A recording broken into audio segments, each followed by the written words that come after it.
selamat malam untuk kita semua. Salam sejahtera untuk kita. Semoga kita semua sehat walafiat pada acara forum diskusi ilmiah kita pada malam hari ini. Sebelum kita mulai, saya memberikan sedikit pengantar dulu ya, pemanasan. Tema yang kita bahas malam hari ini menarik ya, menarik karena menyangkut kehidupan kita ya. Bagaimana perjuangan seorang ayah ya dalam menangani masalah-masalah yang dihadapi oleh anak-anaknya, khususnya pada masa pandemi COVID yang baru lalu dan juga efeknya masih terjadi sampai saat ini. Jadi bagaimana peran stres pengasuhan dan juga pola asuh ya yang dilakukan oleh sang ayah terhadap persoalan-persoalan permasalahan perilaku anak ya selama ini. Dan kita akan dibantu oleh dua narasumber kita yang luar biasa pada malam hari ini. Pertama, Ibu Teti Rismiati, yang kedua Mas Endri, ya Endriansyah Jayanto. Dan untuk itu, ya kita akan dengarkan dulu riwayat hidup singkat dari mereka. Persilahkan Miss atau Bro San bisa men-share pada kita CV mereka supaya saya jelaskan. Silahkan. Ya, yang pertama Ibu Dr. Rismiati E. Kusma, ya, psikolog, pendidikan, ya, mulai dari S1, ya, dari Universitas Pajajaran, membidangi psikologi klinis, lalu tahun 96 meraih gelar doktor psikologi dari Universitas Pajajaran. Pengalaman penelitian sudah dilakukan selama ya hampir 15 tahun ya. Juga pengabdian masyarakat sebagai pembicara atau konsultan pribadi ya, tentu yang berkaitan dengan psikologi klinis. Juga menulis banyak artikel ilmiah di sejumlah jurnal psikologi. Kalau saudara-saudari ingin melihat publikasi ya Ibu Dr. Rismiati, silahkan bisa dilihat di ResearchGate atau mungkin juga di Google Scholar ya. Tinggal mengklik nama beliau, pasti akan muncul publikasi beliau. Demikian, terima kasih Ibu Rismi telah bersedia hadir pada malam hari ini untuk bincang-bincang ilmiah kita. Yang kedua adalah Saudara Endriansyah Jayanto, MC, kandidat psikolog ya. Semoga nanti tidak lama lagi bisa tercapai cita-citanya ya, Mas Endri sebagai psikolog. Sungguhan, jadi tidak lagi kandidat gitu ya. Jadi kalau kita lihat riwayat memperoleh gelar master tentu ya, yang terakhir itu dari Universitas Tarumanegara, ya juga sarjana psikologi dari universitas yang sama.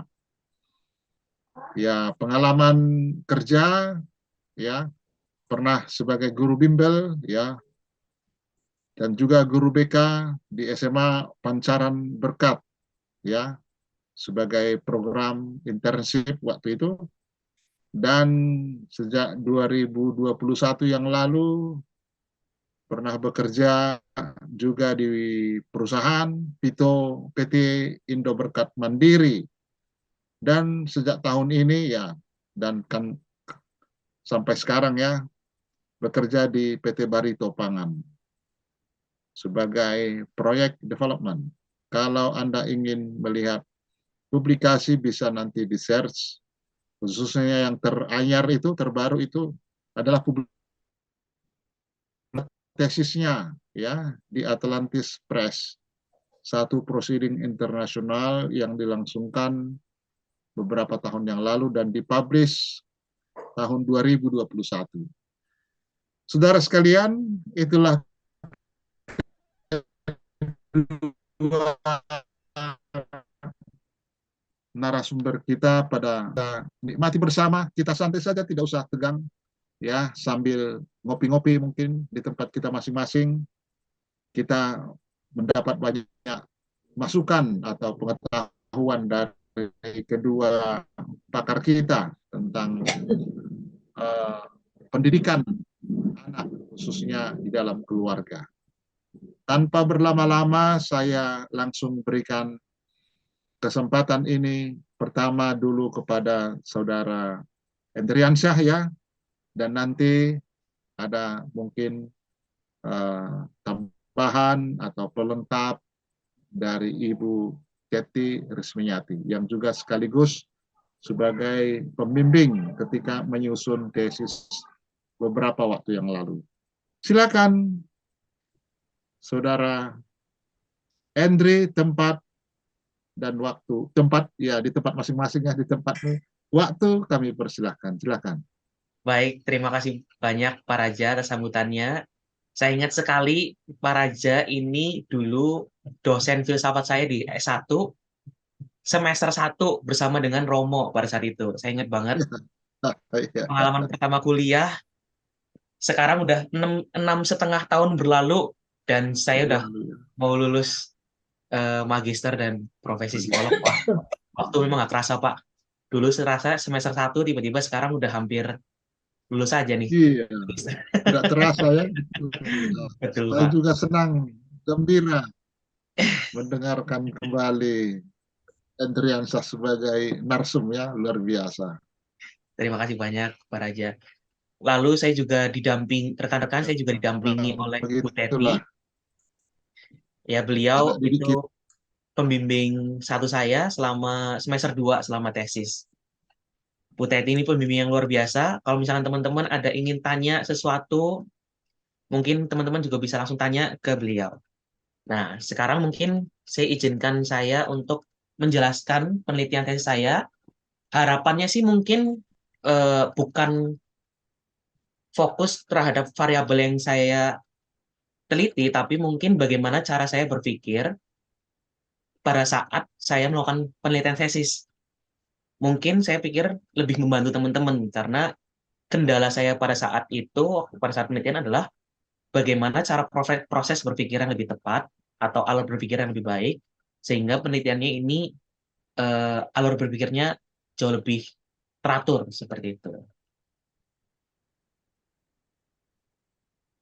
Jadi, judul penelitian saya adalah peran stres pengasuhan ayah dan pola asuhnya terhadap masalah perilaku anak, usia anak-anak pada masa pandemi COVID-19. Pembimbing satu saya adalah Bu Teti, dan pembimbing dua saya adalah Bu Nomi. Untuk pendahuluan, kalau misalkan teman-teman pasti yang sedang nulis tesis diminta untuk mencari fenomenanya. Dan kebetulan pada saat itu fenomena yang paling uh, sering dibicarakan adalah pandemi COVID-19. Dan kebetulan saya sendiri tertarik dengan variabel pola asuh dan masalah perilaku anak. Jadi yang saya lakukan adalah cari-cari artikel, baca-baca artikel, apa saja sih permasalahan yang dihadapi secara psikologis di masyarakat Indonesia. Ternyata ada 3 hal permasalahan secara psikologis yang sedang dihadapi, yaitu stres pengasuhan, pola asuh, dan masalah perilaku anak. Apa itu masalah perilaku anak? Di sini saya baca banyak artikel, ternyata selama masa pandemi, usia anak-anak itu eh, cukup banyak tampil atau berperilaku yang bermasalah. Dalam hal ini adalah masalah perilaku internalisasi dan eksternalisasi. Oleh karena itu, masalah perilaku anak adalah perilaku yang dianggap sebagai perilaku bermasalah, seperti agresi, melanggar, cemas, dan depresi. Saya kira slide ini dilewati saja karena itu sudah cukup kita pahami apa itu stres pengasuhan dan apa itu pola asuh. Nah, kenapa sih ini bisa terjadi masalah perilaku anak? Saya mengaitkan dengan teori Bronfenbrenner, yaitu mengenai sistem ekologikal, di mana keberadaan keluarga yang itu sangat penting karena dapat berdampak terhadap jalannya perkembangan anak. Sehingga menjadi salah satu resiko yang meningkatkan masalah perilaku internalisasi maupun eksternalisasi. Nah, penelitian terdahulu, teman-teman, mungkin teman-teman juga akan diminta penelitian terdahulunya apa sih? Nah, teman-teman boleh juga cari-cari penelitian terdahulu yang punya kerangka berpikir yang sama maupun berbeda agar teman-teman lebih banyak referensi. Dan biasanya kita akan merujuk pada satu key artikel atau beberapa key artikel dan melihat langsung ke kesimpulan atau saran penelitian selanjutnya itu seperti apa. Nah, kalau dari saya sendiri, key artikelnya itu menggunakan artikel dari Mark et al. Tahun 2020, dan menurut Udansu, penelitian ini itu perlu penelitian lebih lanjut secara empiris. Dan oleh karena itu, saya melihat 3 gap dan urgensi. Gap yang pertama adalah masalah perilaku anak pada umumnya mulai terjadi pada anak usia dini, yaitu kurang lebih usia 5 tahun ke bawah. Yang kedua, mayoritas partisipan penelitian yaitu para ibu dan lebih banyak dikaitkan pula dengan ibu. Oleh karena itu, seperti yang teman-teman yang tadi sudah dengar bahwa judul penelitian saya itu fokusnya ada di para ayah. Lalu yang terakhir, mengapa penelitian ini menjadi penting? Karena saya ingin eh, memberikan psikoedukasi bahwa masalah perilaku anak yang tampil di usia anak-anak itu dapat berlanjut ke masa dewasa, ke masa remaja dan masa dewasa. Sehingga masalah perilakunya itu bisa menetap. Nah, untuk rumusan masalah dan tujuan penelitian ini ada 4, yaitu yang pertama, sesuai dengan variabelnya, ada peran stres pengasuhan ayah terhadap masalah perilaku anak, peran stres pengasuhan ayah terhadap pola asuhnya seperti apa, peran pola asuh ayah terhadap masalah perilaku anak usia anak-anak, dan yang terakhir adalah peran stres pengasuhan ayah yang mempengaruhi pola asuhnya. Sehingga variabel stres pengasuhan ini saya menjadi variabel mediator di penelitian saya. Ini untuk teorinya, mungkin saya sedikit lewatin saja. Untuk penjelasan pola asuhnya juga saya kira rekan-rekan sudah cukup paham mengenai pola asuh dari Diana Baumrind ini. Nah, untuk kerangka berpikir, sebenarnya kalau misalkan teman-teman lihat, sudah jelas kerangka berpikirnya, yaitu pola asuh ayah yang menjadi mediator. Dan variabel independen yang pertama adalah pandemi COVID. Tapi saya langsung ke stres pengasuhannya saja. Yang dapat teman-teman lihat di layar, bahwa ada 4 tujuan penelitian, tapi 4 tujuan penelitian ini saya pecah-pecah kembali, sehingga bila teman-teman lihat itu ada 1A, 1B, 2A, sampai 2C, dan seterusnya. Maksudnya apa sih ini?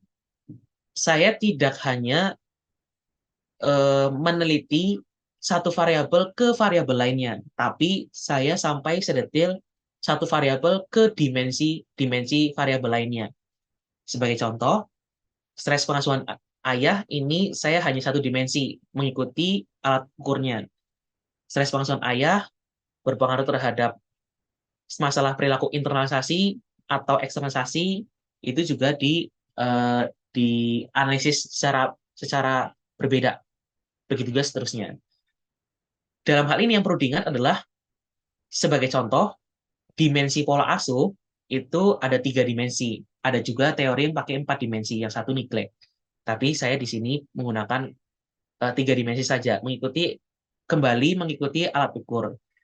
Jadi kalau misalkan eh, biasanya teman-teman saya itu tanya, kalau misalkan menentukan dimensi suatu variabel, itu seperti apa? Biasanya saya langsung merujuk ke teori dan alat ukur yang digunakan.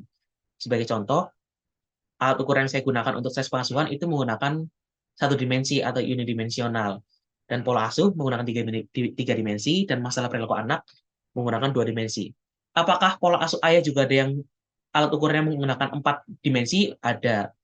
Apakah masalah perilaku anak itu hanya ada 1 dimensi atau unidimensional, ada.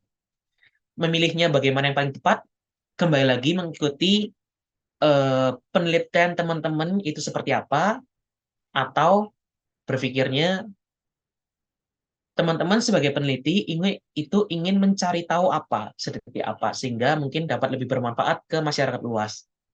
Nah, oleh karena itu, di sini saya mencoba mendetilkan analisis yang saya analisa, itu sampai ke tiap dimensi.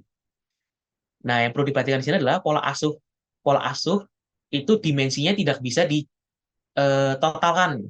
Biasanya ada variabel di mana banyak dimensi, itu dimensinya bisa jadi total. Contohnya kayak masa perilaku anak. Masa perilaku anak itu terdiri dari 2 dimensi, dan 2 dimensi ini bisa jadi satu variabel, yaitu masalah perilaku anak. Tapi berbeda dengan variabel pola asuh. Variabel pola asuh terdiri dari 3 dimensi, dan ketiga dimensi ini itu tidak bisa dijadikan satu variabel. Jadi nanti di analisa itu tidak bisa dijumlah total. Jadi totalnya itu masing-masing. Total skor untuk otoritatif itu tersendiri, total skor untuk otoritatif itu sendiri, total permisif itu sendiri juga. Nah, apa sih tujuan saya menyampaikan ini ke teman-teman sekalian? Karena harapannya teman-teman lebih memperhatikan dimensi-dimensi yang teman-teman gunakan. Karena sayang banget loh teman-teman kalau misalkan tiba-tiba udah maju sidang, tapi ternyata dimensi-dimensinya itu nggak bisa ditotalkan karena ada beberapa kasus, contohnya pola asuh kayak gini, tiba-tiba dijadiin satu variabel atau satu dimensi, padahal itu skor total di analisa itu sebenarnya nggak bisa, sehingga sayangnya harus sidang sidang ulang. Sehingga teman-teman coba perhatikan kembali dimensi-dimensinya seperti apa, apakah bisa ditotal, apakah memang itu berdiri sendiri, atau memang harus bareng-bareng, harus jumlah total. Seperti itu. Ini berkaitan dengan analisa. Untuk metode penelitian, jumlah partisipan saya berapa total adalah 110 partisipan. Nah, mayoritas partisipannya itu para ayah usia 41 sampai 45 tahun di kiri layar di warna biru. Ada jumlah 33 partisipan atau presentasinya 30%.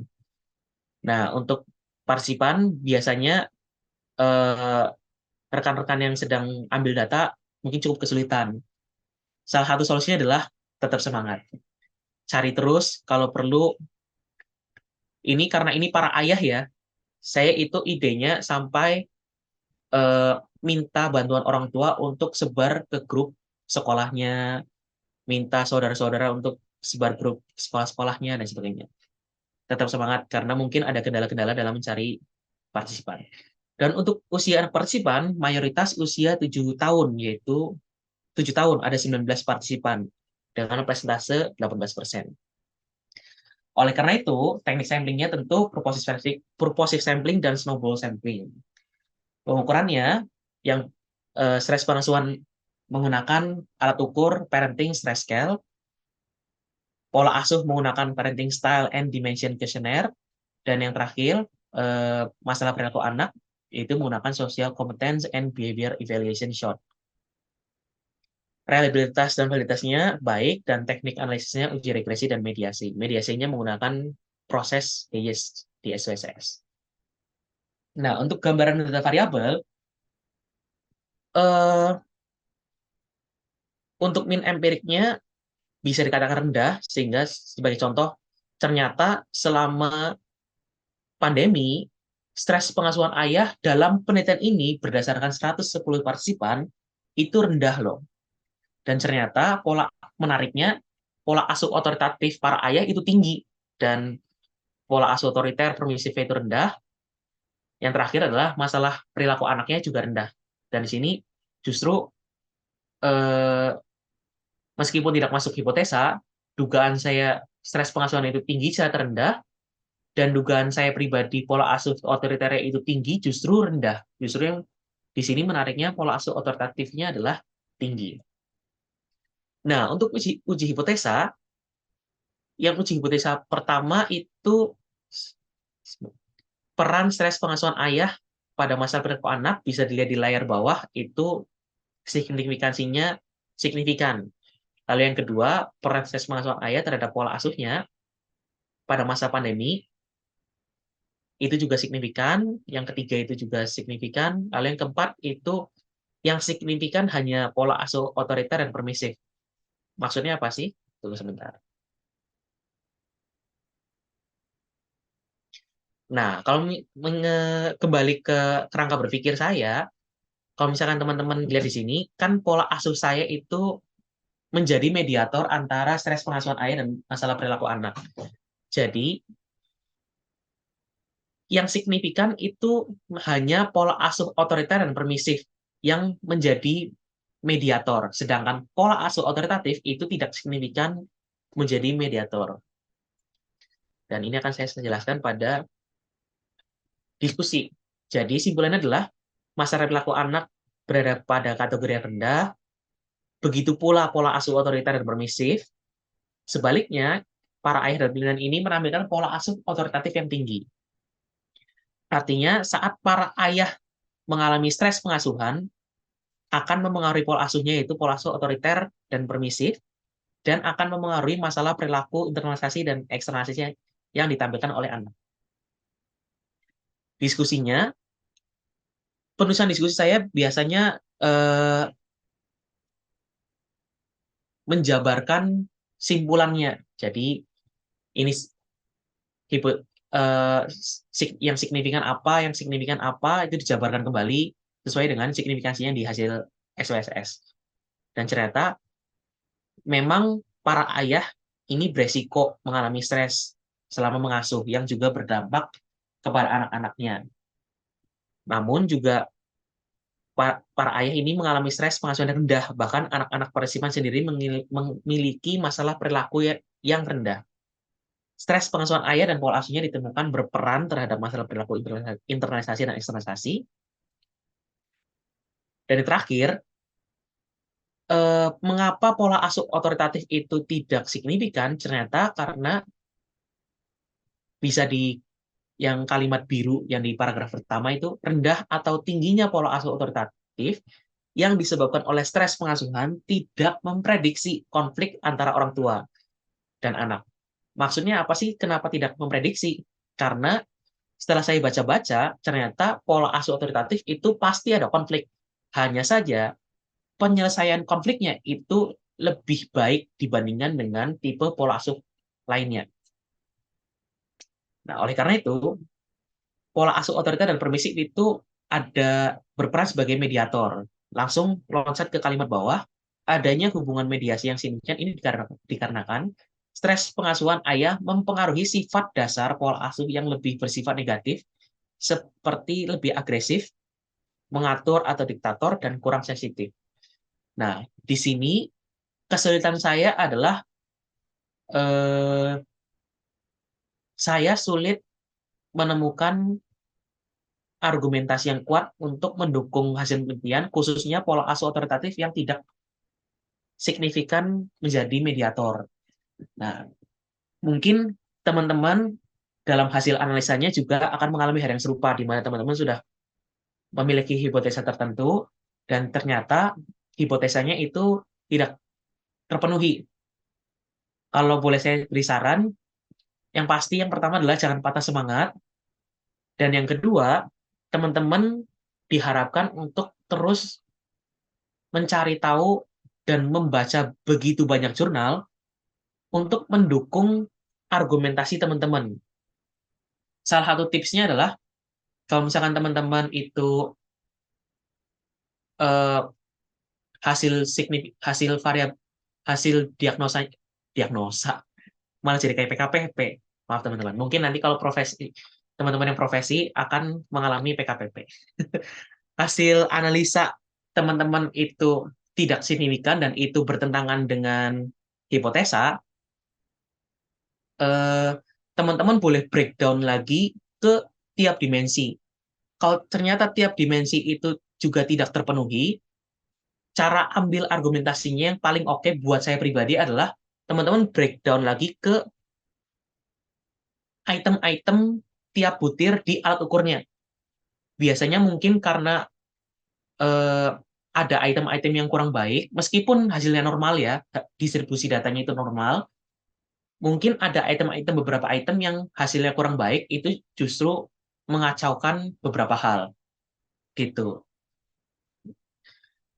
Setelah eh, di breakdown lagi ke tiap-tiap butir item, teman-teman boleh perhatikan partisipan teman-teman itu jawabnya di tiap butir itu seperti apa, dan itu bisa jadi argumentasi tersendiri.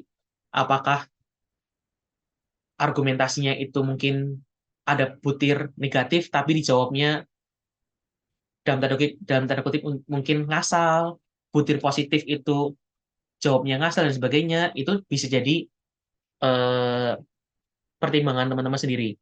Intinya, kalau misalkan tiba-tiba hasil analisanya itu tidak sesuai dengan harapan teman-teman, jangan patah semangat, tenang aja, bisa di breakdown satu persatu kok, dari yang paling luas sampai yang paling detail ke tiap butir gitu. Nah, oleh karena itu, tentu penelitian ini ada limitasinya. Limitasinya adalah butir kuesioner yang relatif banyak. Total kuesioner saya itu ada 100 butir, dan itu cukup melelahkan karena ada beberapa orang tua yang juga setelah selesai isi itu berkomentar, butirnya kok banyak banget ya, itemnya kok banyak banget.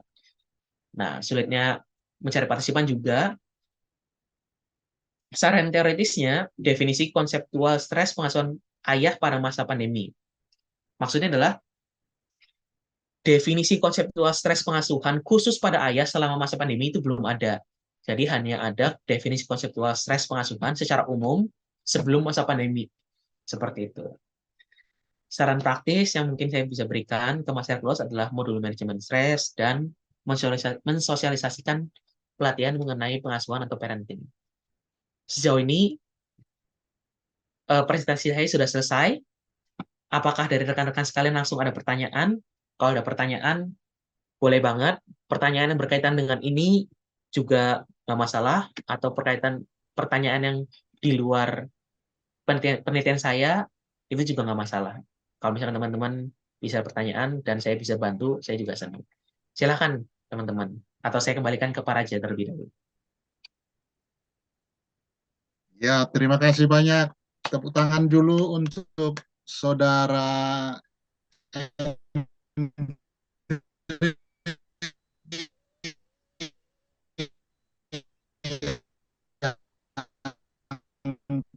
telah memaparkan dia tentang uh, stres pengasuhan seorang ayah dan juga bagaimana kaitannya dengan permasalahan perilaku anak dengan mediasi ya sistem pola asuh.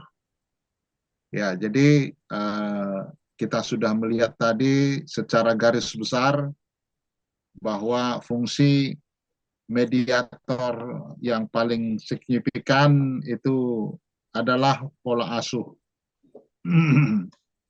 otoriter dan permisif ya, sementara otoritatif tidak begitu. Ya, itu satu poin tadi. Dikemukakan juga beberapa keterbatasan ya, keterbatasan dari penelitian ini antara lain misalnya ya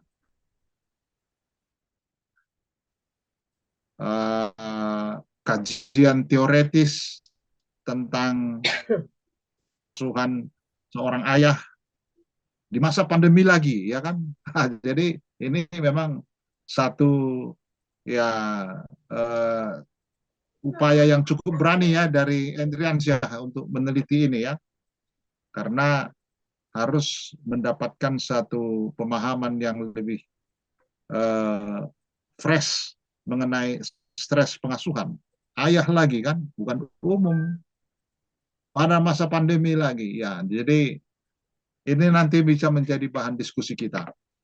Sebelum kita lanjutkan dengan diskusi, kita beri kesempatan dulu kepada Ibu Teti Rismiyati untuk memberikan tambahan insight atau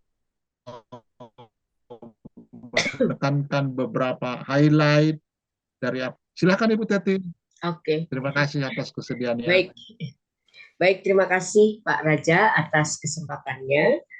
Selamat malam Saudara Endri, Pak Raja, dan para peserta lain yang hadir di dalam diskusi kita pada malam hari ini.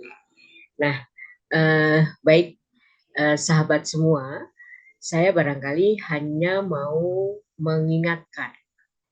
Pertama adalah penelitian ini dilakukan di awal pandemi. Mungkin itu tadi lupa ya, Endri menyampaikan bahwa penelitian ini dilakukan tahun berapa ya, Endri? 2020 awal ya? 2020 awal, Bu, betul, Bu. Ya, 2020 awal. Jadi pada waktu itu pandemi memang sedang tinggi-tingginya. Nah, pada waktu itu memang dipertanyakan karena semua lockdown. Artinya semua semua orang diperintahkan untuk tidak keluar rumah gitu loh. Nah, karena tidak keluar rumah, maka pada waktu itu Henry berpikir bagaimana peran ayah karena ada di rumah terus ketika para ayah ini melakukan pengasuhan kepada anak-anaknya. Nah, dari fenomena memang pada waktu itu terlihat adanya beberapa fenomena di mana ayah-ayah ini mengalami stres karena masalah pandemi. Jadi kalau dilihat sebenarnya akibat dari pandemi ini yang memang muncul stres dari para ayah itu karena biasa ke kantor, sekarang ada di rumah. Nah, jadi ketika di rumah, setiap hari para bapak ini atau para ayah ini harus bertemu dengan anak-anaknya. Nah, jadi disitulah pada waktu itu disinyalir adanya stres yang dialami ayah karena masalah pandemi ini. Nah, jadi pada waktu itu diteliti tentang stres pengasuhan anak yang akan kita lihat apakah ini berdampak kepada masalah perilaku anak. Nah, alhamdulillahnya dengan jumlah sampel yang cukup banyak, sekalipun ada keterbatasan di dalam pengambilan sampel, ternyata stres pengasuhan anak ini tidak signifikan ya terhadap masalah perilaku anak. Betul ya, Andri? Betul ya, Andri ya? Betul, Bu Teti. Betul ya? Nah, jadi dugaan kita bahwa ayah-ayah ini ada di dalam rumah setiap hari ternyata tidak mempunyai dampak kepada masalah perilaku anak. Nah, kemudian kalau kita mencari variabel lain sebagai moderator, yaitu pola asuh ayah yang dipakai, ini ternyata hanya pola asuh otoriter dan submisif yang muncul ya. Betul ya, Henry ya? Nah, jadi barangkali tambahannya di situ. Jadi artinya dugaan kita bahwa ketika masa pandemi ayah tidak pergi ke kantor, ketika dia melakukan pengasuhan terhadap anak, diperkirakan akan menimbulkan stres. Ternyata hasilnya itu tidak stres karena rendah. Dan kemudian kalau kita lihat dari hasil perhitungan pun tidak berdampak kepada masalah perilaku anak, baik secara internalisasi maupun eksternalisasi. Betul ya? Begitu, Andri. Nah, jadi mungkin tambahannya itu. Nah, kemudian kalau kita lihat pola asuh ayah yang banyak dipakai itu adalah pola asuh otoritatif. Jadi, kalau kita lihat otoritatif itu memang kalau menurut Bondrin itu adalah pola asuh yang paling positif. Karena kalau otoriter, ayah-ayah ini akan menunjukkan powerfulnya. Kalau submisif itu dalam mengasuh itu tidak. Submisif itu mengiyakan semua apa yang diinginkan oleh anak-anak. Ternyata kalau pola asuh otoritatif yang dipakai, maka kita akan lihat pola asuh otoritatif ini yang dipakai oleh para ayah ketika mengasuh anaknya, dia bisa memisahkan kapan dia harus tegas, kapan dia harus mengikuti apa yang diinginkan oleh anak-anaknya. Nah, mungkin dari hasil penelitian ini yang menggembirakan, ternyata ayah-ayah tidak mengalami stres gitu loh selama di awal pandemi. Padahal pada waktu itu Andri melihat di dalam fenomena ternyata itu hanya kasuistik bahwa ada ayah-ayah yang stres ketika ada di rumah dan harus mengasuh anak, tapi ketika kita mengambil sampel yang besar, ternyata itu tidak terjadi, gitulah. Nah, itu barangkali tambahan yang ingin saya sampaikan dari hasil penelitian Andri. Terima kasih Pak Raja. Terima kasih banyak Ibu Terti atas penekanan atau menggarisbawahi sehingga hasil temuan dari Saudara Andri semakin jelas ya, semakin transparan, semakin gampang dipahami apa output dari penelitian ini. Jadi ternyata memang ya dari fenomen-fenomen yang semula dicemaskan bahwa para bapak ini akan stres ya karena sepanjang hari harus di rumah dan pada saat yang sama juga harus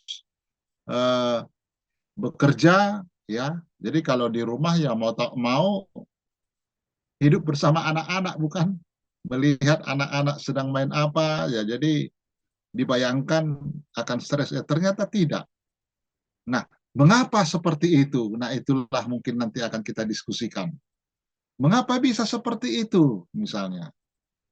Ya, kenapa uh, uh, pada saat itu rupanya para ayah ini ya tidak begitu stres? Apa yang terjadi? Apakah karena masih masa-masa awal, ya kan? Jadi kalau masa-masa awal kan biasanya indah kan?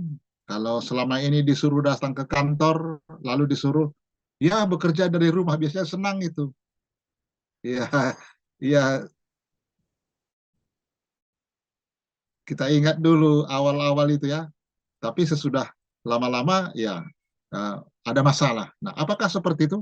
Mari kita analisa bersama. Nah, untuk itu teman-teman saudara-saudara sekalian, barangkali ada yang mau bertanya. Jadi ada mungkin 3 macam pertanyaan ya.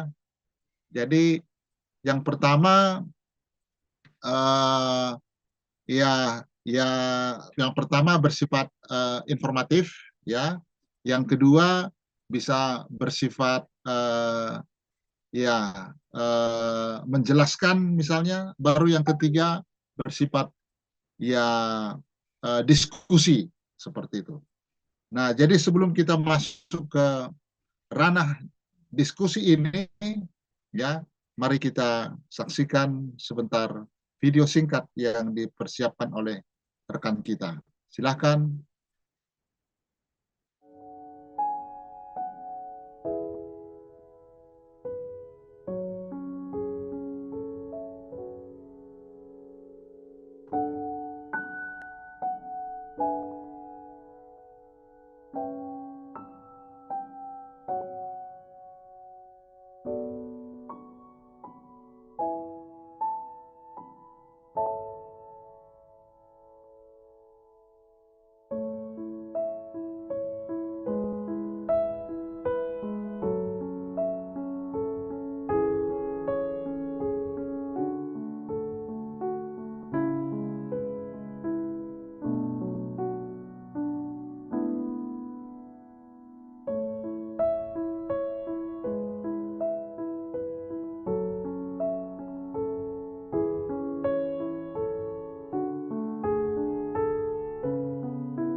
kata indah dari para pakar yang kita bisa lihat dan saksikan tadi lewat video pendek tadi. Terima kasih Saudara San yang telah memberikan kepada kita satu intermezzo dalam berpikir ya. Jadi sekarang kita kembali ke laptop, teman-teman sekalian. Kita kembali ke stres pengasuhan, pola asuh, masalah perilaku anak. Bagaimana ini? Nah, untuk itu sesi pertama diberikan kesempatan dulu pada 2-3 orang. Boleh angkat tangan ya, silakan bertanya, ditujukan kepada siapa, boleh pada Ibu Teti, kepada Saudara Henry.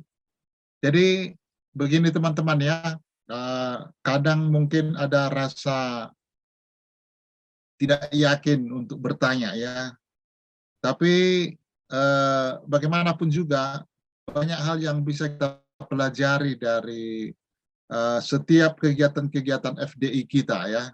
Apa itu? Ya, kita semakin berani untuk ya mengungkapkan gagasan kita ya. Lalu yang kedua, kita bisa belajar dari rekan kita yang mempresentasikan tema yang sudah dia garap ya, dengan segala kelebihan dan kekurangannya. Kita bisa belajar dari situ. Apalagi tadi Saudara Henry sudah mengatakan beberapa tips yang barangkali bisa bermanfaat. Jadi silakan ditanya saja, apa saja ya, silakan Anda tanya. Asal tidak usah hal-hal yang rahasia. Ya, rahasia negara, nah, bisa bahaya ya. Oke lah, silakan.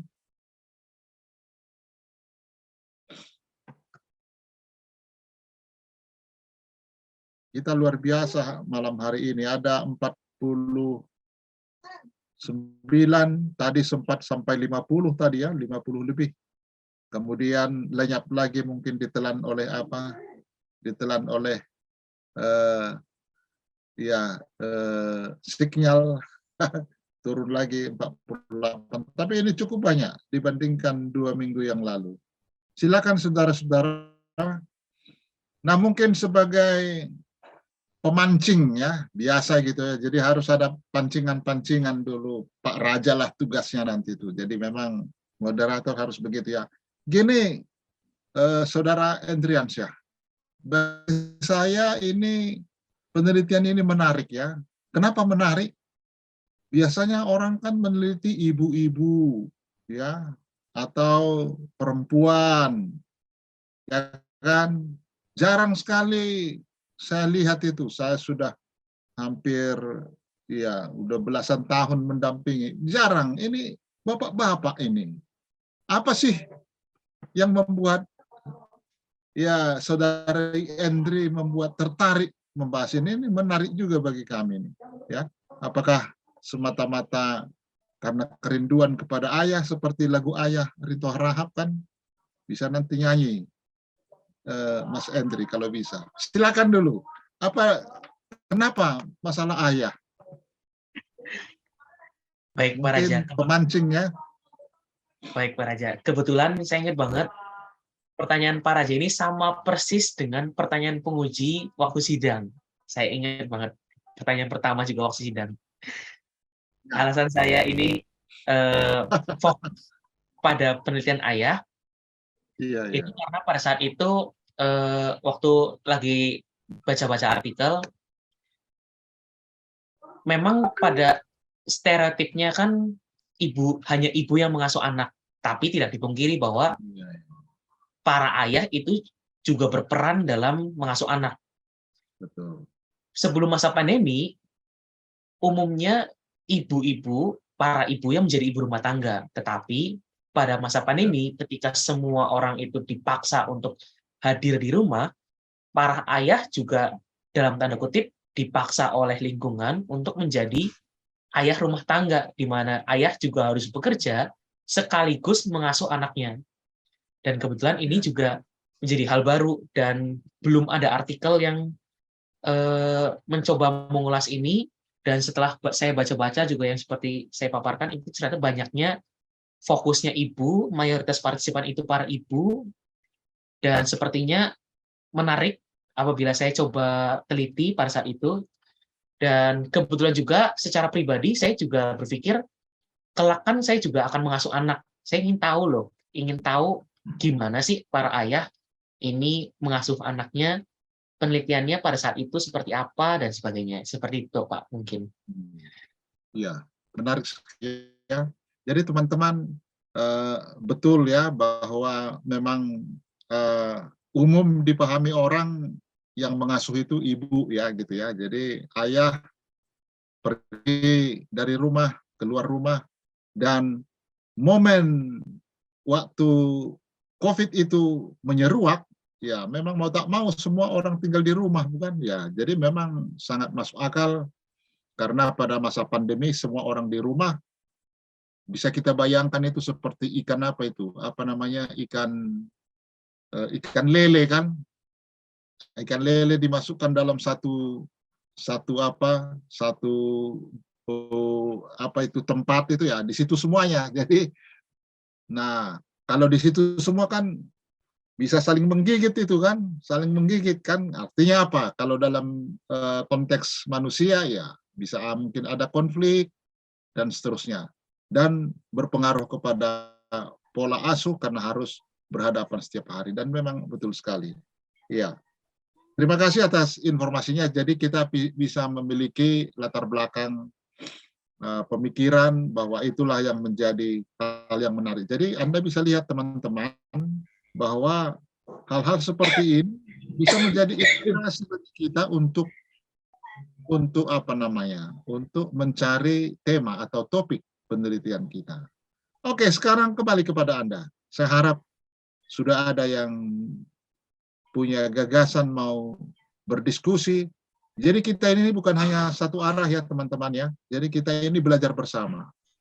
Jadi jangan dianggap ini, aduh hadir lagi FDI lagi gitu ya. Kadang-kadang mungkin ada perasaan gitu ya. Apalagi diwajibkan ya, tetapi kita belajar dari sini. Kalau kita belajar tidak terasa capeknya, 2 jam itu nanti rasanya itu seperti 30 menit. Nah, bagaimana caranya membuat yang 2 jam ini jadi 30 menit? Mari kita berkata-kata dan berkatalah. Ya. Untuk itu saya pun berhenti berkata-kata supaya Anda berkata-kata lewat pertanyaan. Silakan. Wah, ini bahasa filsafat ini, Mas Andre ya. Dikit-dikit. Silakan teman-teman. Saya mau nanya. Ya, silakan. Terima kasih. Selamat malam, Ibu, Bapak. Saya panggil kakak aja ya. Kak Endriansa ini untuk tadi saya dengar, mungkin saya terlewat, mohon maaf. Saya mau nanya untuk karakteristik partisipannya ini. Kan ayah di masa pandemi, jadi nggak bisa keluar, ada di rumah. Apakah ada karakteristik khusus dalam pengasuhannya? Dalam arti kan kalau cuman suami atau ayah ada di rumah, belum tentu kan dia benar-benar mengasuh gitu loh. Mungkin dia hanya sekedar ada di situ, tapi tidak betul-betul terlibat dalam pengasuhan. Apakah ada poin-poin tertentu khusus dalam karakteristiknya? Terima kasih. Terima kasih, Kak Angelina. Pada saat itu saya berpikirnya seperti ini. Kebetulan pada saat itu bukan termasuk saya, pada saat itu rekan-rekan saya yang juga seperjuangan sedang melakukan tesis, itu kendala utamanya itu satu sebenarnya, mencari partisipan. Nah, kalau misalkan ide Kak Angelina itu spesifik, itu justru semakin bagus, Kak. Ini kalau misalkan teman-teman ada kriteria partisipan yang begitu spesifik, itu sebenarnya bagus teman-teman, sehingga penelitian teman-teman itu justru lebih mengarah ke poin tertentu, sehingga lebih spesifik menjelaskan suatu fenomena atau suatu hal. Tapi pada saat itu saya pribadi pertimbangannya adalah semakin spesifik karakter partisipan saya, itu justru menjadi bumerang untuk diri saya sendiri, sehingga menyulitkan proses penelitian saya sendiri. Nah, jadi memang saya pribadi sengaja untuk sedikit memperluas karakteristik partisipannya dengan hanya ayah yang mengasuh anak usia di bawah 12 tahun dan WFH di rumah gitu. Nah, justru pertanyaan selanjutnya yang Kak Injelena itu coba tanyakan, apakah benar-benar ayah mengasuh anak? Itu yang sebenarnya kita semua nggak bisa pastiin, karena jangan-jangan kita bisa menduga-duga bersama, jangan-jangan ayah yang bekerja saja di luar itu sudah merasa dirinya mengasuh anak karena sudah memberikan nafkah. Nah, itu yang sebenarnya kita nggak bisa kontrol. Apakah kalau misalkan hal itu kita kontrol semakin baik, percayalah penelitiannya akan jauh semakin lebih baik. Tapi sayangnya mungkin dalam hal ini, keterbatasan penelitian yang mungkin lebih spesifik lagi, itu seperti yang Kak Injana bilang. Ada berbagai hal yang kita nggak bisa kontrol, karena kondisinya memang banyak hal yang kita sulit kontrol. Seperti itu, Kak, mungkin. Baik, terima kasih penjelasannya. Terima kasih. Lalu selanjutnya di sini juga ada pertanyaan Pak Raja di chat dari Kak Jovita. Ya, jadi sebelum kita ke chat itu, kita dengarkan dulu komentar tambahan dari Ibu Teti. Silakan Ibu Teti. Oke, Terkait baik. tadi, ya memang menarik itu ya karakteristik ayah Iya, ini. betul. Benar-benarkah mereka ngasuh atau enggak? Gimana caranya? Iya. Bagusnya. Baik, terima kasih Pak Raja. Terima Ya, kasih pertanyaan dari Saudara Inge ya, Inge ya. Kalau menurut saya, pertanyaan Anda itu saya ingat memang selalu saya tanyakan ketika proses bimbingan. Nah, mungkin Andri ingat ya, dulu ketika bimbingan saya selalu bertanya, karena tujuan kita adalah untuk melihat apakah ayah-ayah yang kemudian karena pandemi, kemudian bekerja di rumah, itu mereka mengalami stres nggak? Karena tiap hari ketemu anaknya, gitu. Nah, itu pertanyaan yang selalu saya munculkan kepada Andrew. Nah, kalau tidak salah, sebenarnya saya meminta dari jumlah sampel yang ada berapa, Andrew? 100 berapa? 100 berapa? 110. 110 itu saya memang meminta secara khusus untuk mengeluarkan ayah-ayah yang stres. Nah, jadi ketika dikeluarkan kelompok ayah yang stres, kita betul-betul kalau melihat dari jumlahnya, tapi saya agak lupa ya, ketika melihat jumlahnya, apakah kita bisa melihat bagaimana peranannya berkaitan dengan masalah perilaku anak ini.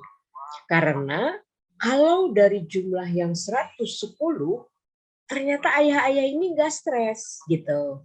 Nah, tapi kemudian saya meminta secara khusus, walaupun jumlahnya sedikit, yang mengalami stres, barangkali bisa kita teliti lebih jauh, karena itu sesuai dengan pertanyaan dari penelitian kita. Nah, tapi terus terang saya memang agak lupa hasilnya.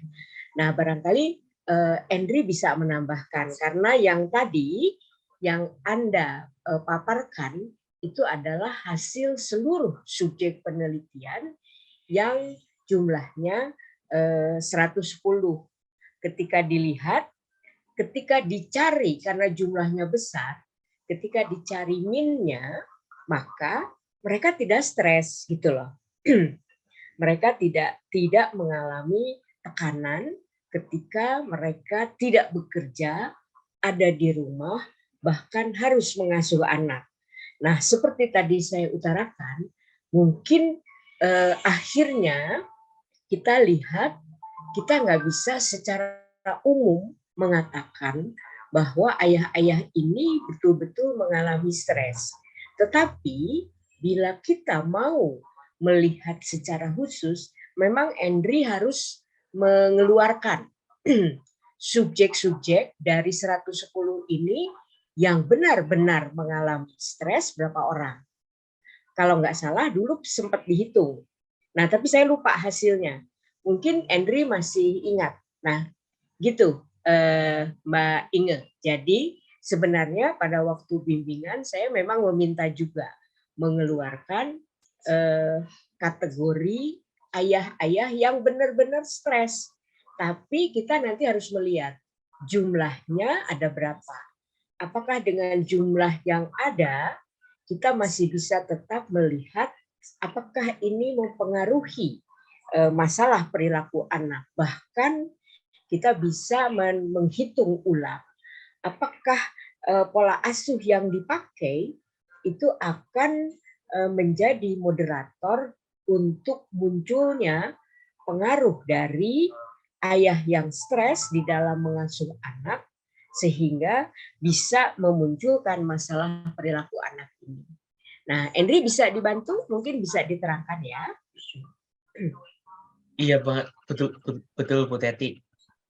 Ibu waktu itu minta coba dispesifikin lagi dari 110 mana para ayah yang stresnya rendah, sedang, tinggi. Dan saya coba analisis, teman-teman juga bisa lihat di layar, ternyata dari 110 mayoritas partisipan itu stresnya di taraf yang sedang, jumlah 63 partisipan, dan tingginya hanya 6. Dan oleh karena itu, kalau misalkan dikatakan 6 ini mewakili 110 partisipan, sepertinya tidak bisa, karena hanya 5%.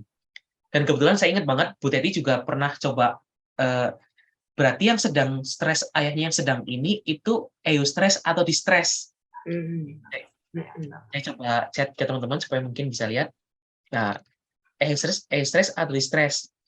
Dan ternyata mungkin kalau misalkan distress itu berpengaruh, mungkin pengaruhnya sifatnya lebih negatif. Sedangkan eustress itu sifatnya lebih positif. Karena kan pada dasarnya kita butuh stres agar kita mungkin bekerja lebih baik, bekerja lebih maksimal, seperti itu. Enggak. Mungkin bisa ditambahkan ya, Andri, bahwa yang sedang itu stresnya bersifat positif. Dia terganggu, tapi justru memicu untuk lebih positif. Kalau rendah, itu kalau dia tidak stres di dalam mengasuh, justru tidak punya masalah. Nah, ini yang barangkali perlu kita keluarkan, bahwa kalau misalnya stres pengasuhan anaknya tergolong rendah, jangan-jangan ayah ini nggak kesetrum apa-apa gitu loh. Dengan dia ada di rumah akibat adanya pandemi. Nah, tapi kalau yang sedang, itu kalau kita kembalikan kepada teori, yang sedang itu justru berada di dalam situasi yang disebut moderat. Moderat itu ayah-ayah ini sebenarnya terganggu karena dia sudah ada di rumah setiap hari. Tetapi ketika mereka ada di rumah, mereka justru menjadi stres ini biasanya bersifat positif. Nah, yang tinggi 6 orang ini yang kemarin kita memang mengutarakan bahwa kalau 6 orang kita tidak bisa menghitung. Barangkali hanya bisa dianalisa secara kualitatif. Mungkin itu tambahannya. Ya. Terima kasih banyak Ibu Teti. Jadi teman-teman, khususnya Saudari Angelina ya, Angelina atau Ingelina ya? Angel, Pak. Oh, Angel. Oh, maaf ya, saya salah nyebut tadi. Ya, nggak apa-apa, cuma panggilan aja. Iya, iya. Nah, jadi kelihatan ya semakin terkuak sekarang bahwa memang karakteristik yang dicari memang ya agak longgar lah begitu ya. Jadi ya berkaitan dengan tingkat kesulitan barangkali, tingkat kesulitan mencari narasumber. Kalau semakin spesifik dia akan semakin susah. Jadi ya, tapi dari 110 itu ya ada 6 ya benar-benar memang stres ya. Jadi memang benar, nanti akan jadi bahan diskusi kita lagi. Bagaimana? Saya juga punya pertanyaan untuk Mas nanti kalau nggak ada yang bertanya ya. Baik, kita utamakan dulu. Jadi terjawab kira-kira ya, Mbak Injel ya, terjawab ya pertanyaannya, sudah dilengkapi oleh Ibu Teti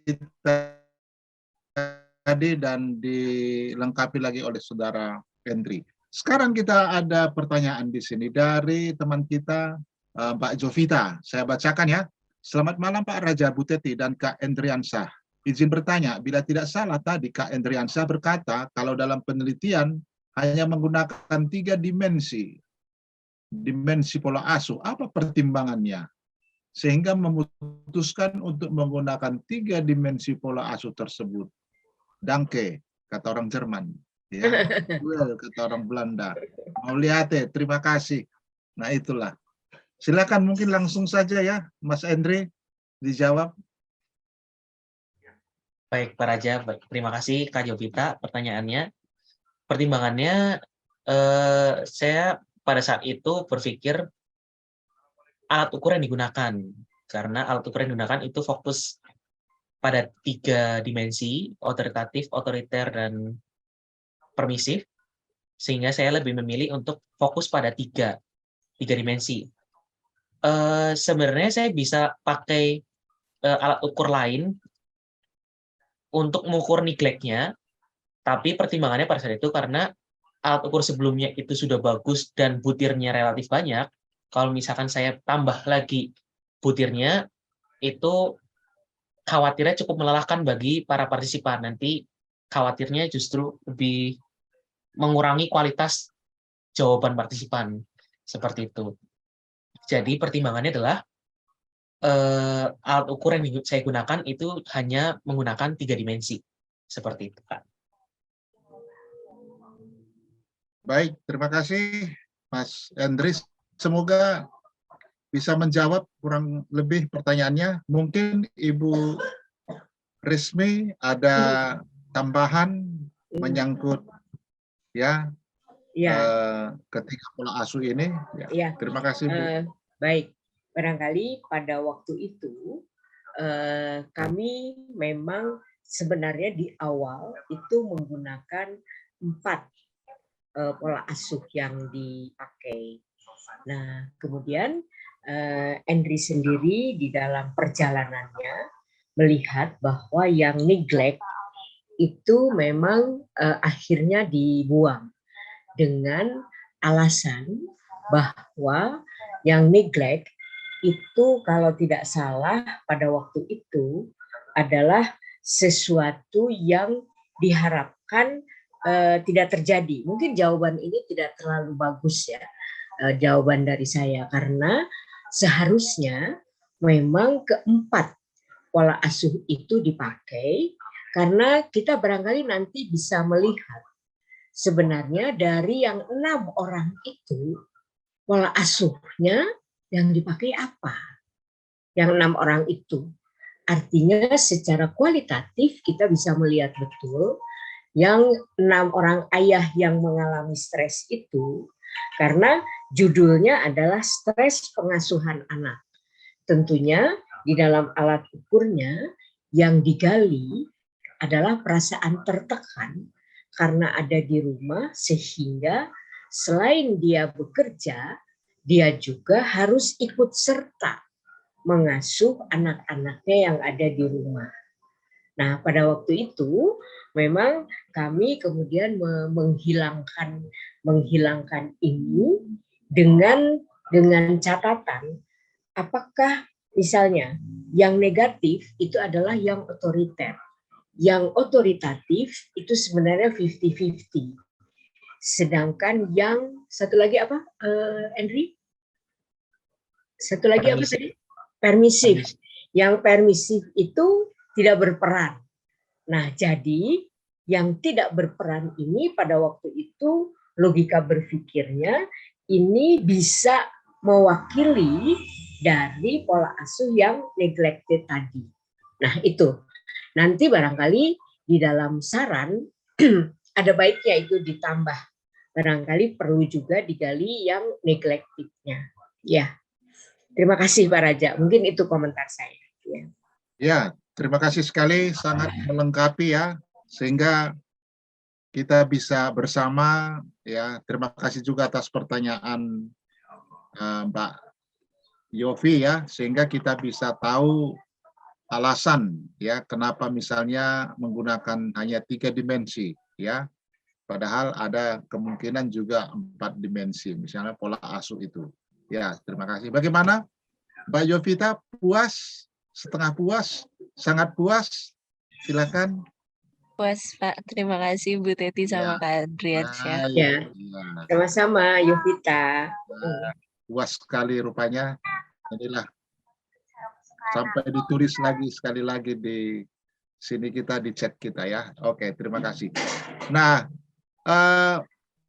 ya teman-teman, kalau ada pertanyaan bisa langsung ya, misalnya pada saat ya kedua narasumber kita ini sedang menjawab satu pertanyaan, boleh langsung diangkat tangan, jangan dulu angkat kaki ya, angkat kaki sebentar. Boleh misalnya ya raise hand, jadi nanti bisa kita lihat supaya ada kontinuitas. Tetapi karena belum ada pertanyaan, Pak Raja selalu punya ide untuk bertanya ya. Gitu ya. Silahkan Pak Raja. Ya, karena memang Pak Raja juga banyak belajar loh dari sini, banyak belajar dari teman-teman narasumber kita ya. Nah begini, saya tertarik itu tadi tentang bahwa ternyata dari 110 itu ya hampir katakanlah mereka tidak punya masalah stres ya, hanya 6 orang. Nah 6 orang ini menarik sekali. Nah kami ingin tahu itu Mas Hendri, apakah ada kesempatan Mas Hendri waktu itu ya untuk melakukan wawancara misalnya begitu ya.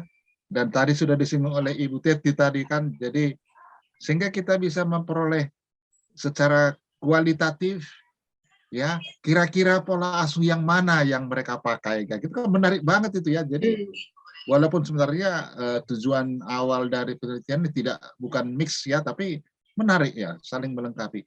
Adakah waktu itu mungkin bagus kalau ada pencerahan bagi kami? Demikian kurang lebih. Silakan Mas Hendri. Terima kasih banyak Pak Raja. Sayangnya kesempatan untuk wawancara partisipan tidak ada. Ini sebenarnya juga dari tadi saya coba cari file data-data partisipan, tapi sayangnya belum ketemu.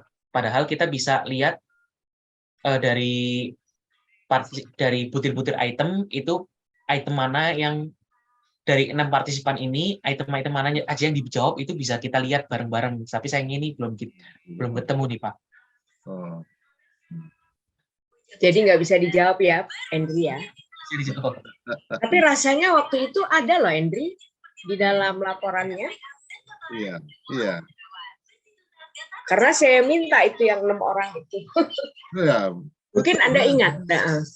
Jadi sama apa kita ya, sama persepsi kita ya Bu Teti ya, sepertinya ya. Iya. Tapi saya lupa memang hasilnya. Santai aja, ini enggak ujian lagi ini. Iya, ini diskusi, Hendri. Ya enggak usah khawatir lah, beda kan waktu dulu ya. Walaupun pengujinya itu senyum-senyum, tapi biasanya itu senyum penuh makna dipikir mahasiswa. Santai aja lah. Kita belajar bersama untuk teman-teman kita yang sekarang lagi. Tapi kalau menurut saya setuju Pak Raja, ya. Yang 6 orang ini memang harus diangkat secara kualitatif. Betul. Iya. Karena itu sesuai dengan rumusan masalah dan tujuan dari penelitian ini. Iya, betul. Nah ini bagus sekali komentar Pak Angelina ya, berasa sidang 2 kali ya Kak, katanya. Ini kesan. Ya tapi Mbak Angel ini pasti beda lah. Kita kan sini ketawa ketiwi kan, nggak bakalan ada kalau ujian ketawa ketiwi kan. Jadi ya ini, ya terima kasih Bu Teti. Dan memang ya, ya rasanya mungkin ya ini menjadi apa kan satu inspirasi bagi kita teman-teman ya, bagi teman-teman yang barangkali nanti mau membuat penelitian yang agak mirip dengan saudara Andriansyah ini, mirip-mirip. barangkali bagus ya, mungkin nanti ya diberi minimal mungkin di dalam saran ya, Ibu Titi ya. Ya, Dalam betul. saran misalnya Di dalam ya saran perlu itu bisa dimunculkan.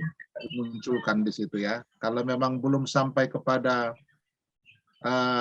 pelaksanaan misalnya waktu itu karena keterbatasan kondisi atau situasi dan lain-lain hal begitu atau terlewat barangkali ya bagus. Banyak kita belajar dari sini. Terima kasih. Ya. Ya.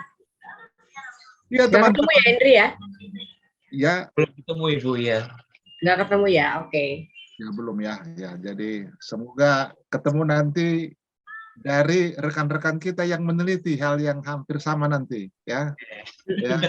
Jadi apa saran-saran dari Mas Andre itu, ada teman kita di sini yang punya inspirasi kan, nanti akan menulis pola pengasuhan ayah juga, tapi dalam konteks dan situasi yang berbeda. Silakan saudara-saudara, teman-teman, saya mau sapa dulu. Oi. Izin Pak, ada yang bertanya di kolom chat. Oh, di kolom chat ya, betul. Saya lihat dulu. Oke, benar. Saya sudah lihat ini. Dari saudari Medina ya, benar ya? Mbak Medina. Selamat malam, Mbak Medina. Selamat malam, Pak. Betul. Ya, terima kasih atas pertanyaannya ya. Saya bacakan ya. Semoga saya tidak salah baca dan mata masih bisa melihat lah ya. Selamat malam Bapak dan Ibu sekalian. Izin saya mau bertanya. Dalam penelitiannya Kak Endriansah, dia menggunakan salah satu variabel yaitu masalah perilaku anak. Yang ingin saya tanyakan, apa yang membuat Kak Endriansah tertarik pada variabel tersebut? Atau mungkin masalah perilaku anak seperti apa yang Kak Endri lihat dalam fenomena sehingga dirasa perlu diteliti dengan variabel stres pengasuhan ayah. Wah, ini Mas Endri ini kayak mengobok-ngobok apa ini ya, masalah latar belakang ya gitu ya. Nah, jadi ke situ ke bab 1 gitu ya. Ya, silakan Mas Endri, mungkin sudah banyak jawaban yang ada di pikiran mau diungkapkan, silakan. Menarik untuk mengetahuinya. Terima kasih banyak Kak Medina atas pertanyaannya.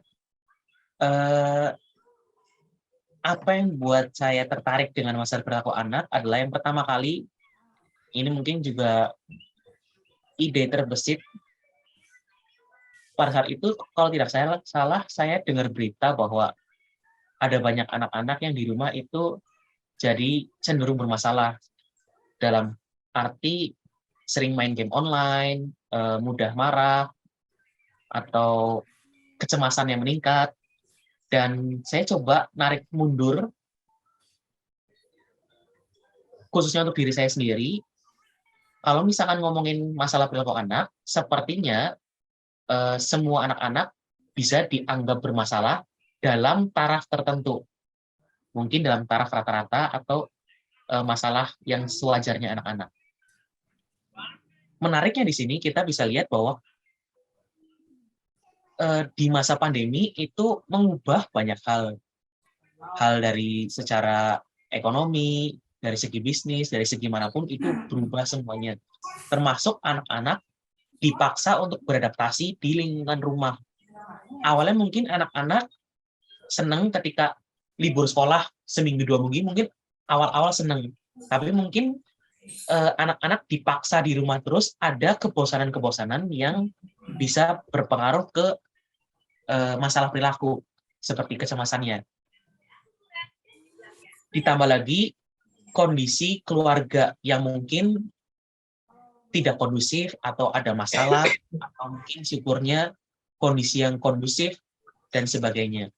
Nah, khusus untuk stres pengasuhan ayah, kenapa dikaitkan dengan stres pengasuhan ayah? Saya kembali lagi ke awal bahwa terlepas dari ibu itu memiliki tuntutan yang besar, kalau dari segi kacamata ayah juga memiliki tuntutan yang lebih besar. Di satu sisi, ayah mungkin cenderung harus menafkahi keluarga.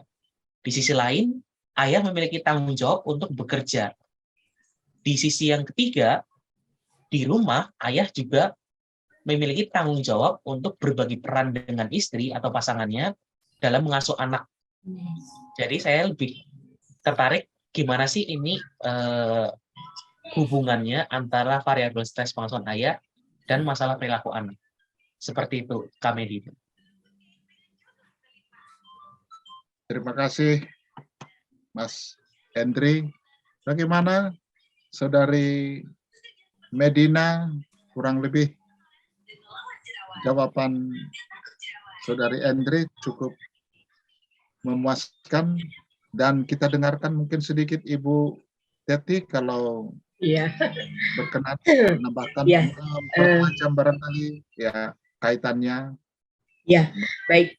Terima kasih. Kalau saya barangkali memang mengharapkan mungkin tambahannya yang 6 orang ini. Artinya mungkin perlu digarisbawahi juga ya. Kalau pada waktu Anda melakukan penelitian, memang pandeminya baru betul-betul muncul. Betul-betul muncul dan semua lockdown. Nah, kalau sekarang barangkali kita untuk saat ini karena pandemi sudah mulai berlalu, mungkin kita bisa mengutarakan bahwa perubahan penyakit yang muncul pada waktu itu hanya menunjukkan kalau kita lihat stres pada ayah itu bersifat kasuistik. Itu yang harus Anda tambahkan ya. Karena dari 110 hanya 6 orang yang stres. Itu kita bisa menarik satu analisa bahwa dugaan ayah yang kemudian ada di rumah terus itu mengalami stres ketika mengasuh anak ternyata enggak. Hanya 6 orang. Jadi yang 6 orang itu kalau menurut saya mungkin di dalam saran atau di dalam analisa tambahan itu harus dimunculkan. Mungkin itu saja tambahannya Pak Raja. Ya.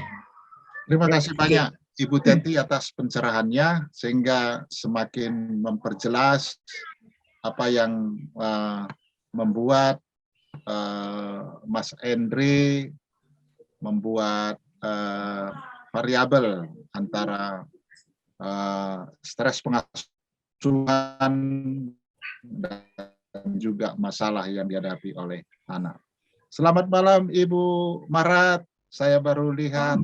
Oh iya, selamat malam Bu Wiwi. Selamat malam. Ya, Apa kabar? Kamera. Maaf tadi saya Kerambat saya. Oh iya. Tapi luar biasa Ibu, terlambat masih jauh lebih baik daripada tidak hadir ya, karena kami sangat senang hadir ya. Iya, masih bersemangat tetap. Ini jadi pelajaran bagi kami yang muda-muda ini ya. Tetap bersemangat. Terima kasih Ibu Marat. Ya, kehadirannya sangat bermakna bagi kami.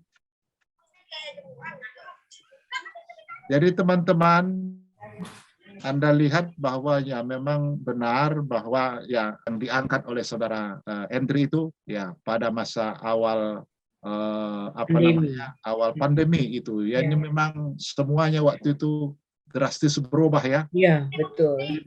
Semua drastis berubah, ada lockdown dari yang biasa orang malah di India itu, dan ini sangat masuk akal membuat kita membuat kita bahwa semua orang itu akan gampang stres. Nah, termasuk saudara kita ini kan, dia sudah punya persepsi begitu. Wah, jangan-jangan bapak-bapak juga stres. Syukur-syukur. Ternyata tidak, bukan. Iya, jadi, betul.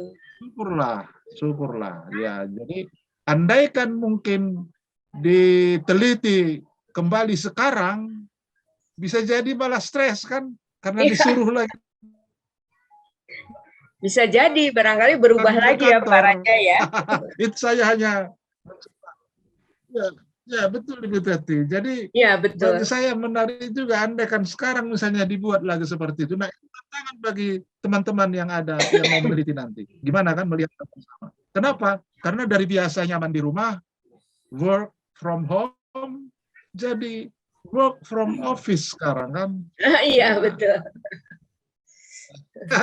Ya itu juga bisa jadi menjadi tambahan stres. Karena apa? Kemacetan di jalan raya. Jadi sangat berpeluang. Oke lah. Ini menjadi satu impuls bagi kita. Ada lagi yang mau bertanya, teman-temanku yang terkasih? Ya, luar biasa. Saya senang sekali malam hari ini kita cukup banyak ya, 40 lebih. Ya, memang. Pak, boleh, Pak? Silahkan.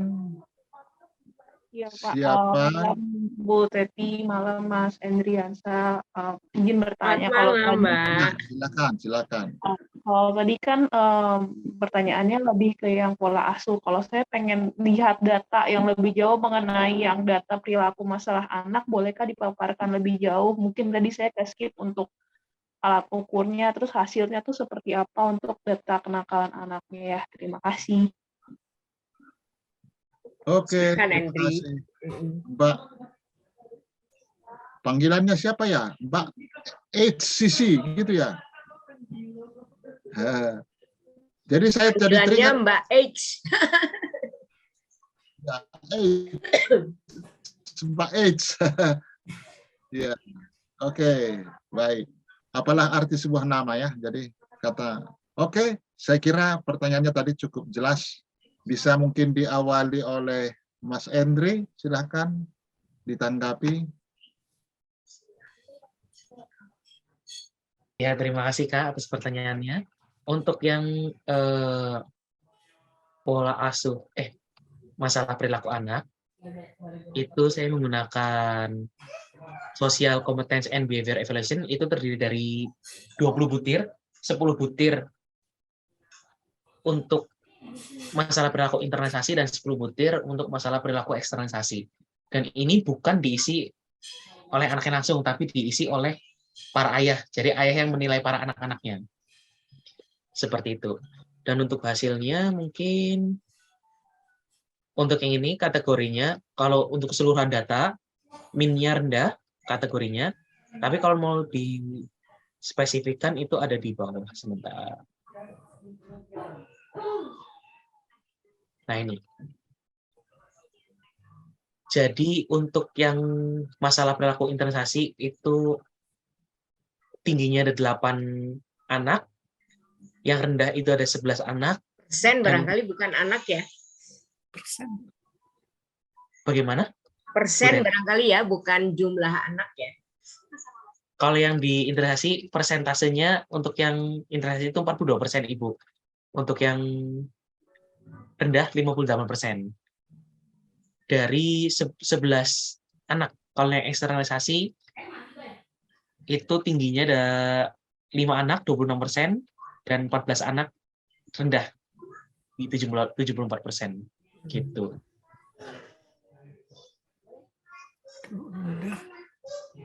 Oke, sudah kira-kira jelas, Mbak? Atau mungkin ada tambahan dari Ibu? Mungkin bisa nggak, Andri, diterangkan perilaku internalisasi itu seperti apa? Masalah perilaku eksternalisasi itu seperti apa sehingga barangkali bisa tergambarkan oleh kawan-kawan di ruangan ini. Ya. Baik, untuk masalah perilaku internalisasi itu seperti perilaku cemas, perilaku sebentar saya coba ke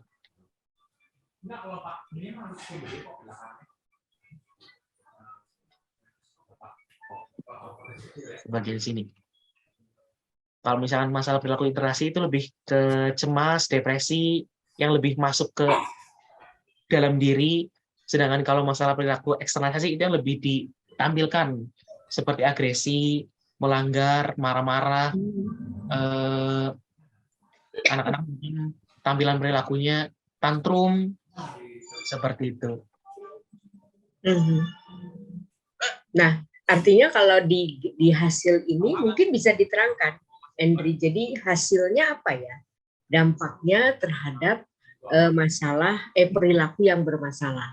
Kalau kita lihat tadi dari persentasenya memang lebih besar yang tidak bermasalah. Betul ya? Nah, jadi secara internal, akibat dari pola asuh yang baik, pola asuh yang otoritatif, ini ternyata kalau kita lihat, kemudian ayahnya tidak mengalami stres akibat dari COVID ketika mengasuh anak, maka perilaku yang muncul pada anak pun lebih banyak, hampir 50% lebih, itu tidak mengalami masalah agresi di dalam dirinya, juga tidak menunjukkan masalah yang perilaku yang tidak menyenangkan secara eksternal. Nah, memang barangkali yang lebih menarik adalah jumlahnya yang kecil tadi, misalnya jumlah bermasalah secara internal memunculkan cemas, agresi, melanggar ataupun depresi yang jumlahnya tinggi, barangkali kalau bisa ini dipaparkan.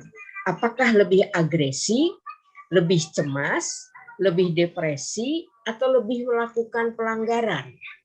Dan kemudian perilaku yang dikelompokkan sebagai eksternalisasi, walaupun jumlahnya sedikit, barangkali kalau digambarkan detailnya itu akan lebih menyenangkan.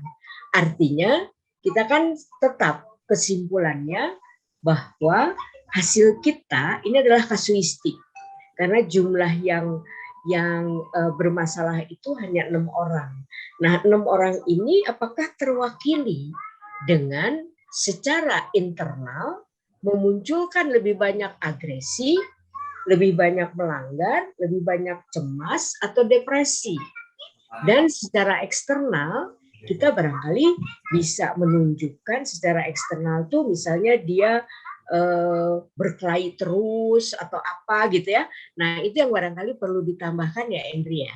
Ya. Kalau ada datanya, alangkah baiknya kalau dimunculkan di sini ya. Mungkin itu saya tambahannya ya, Pak Raja. Terima kasih Ibu Teti. Jadi semakin jelas ya bagi kita relevansi penelitian ini ya. Jadi ya sejauh kita lihat teman-teman sekalian ya mungkin memang ada sebagian yang melihat apa sih relevansinya stres pengasuhan terhadap masalah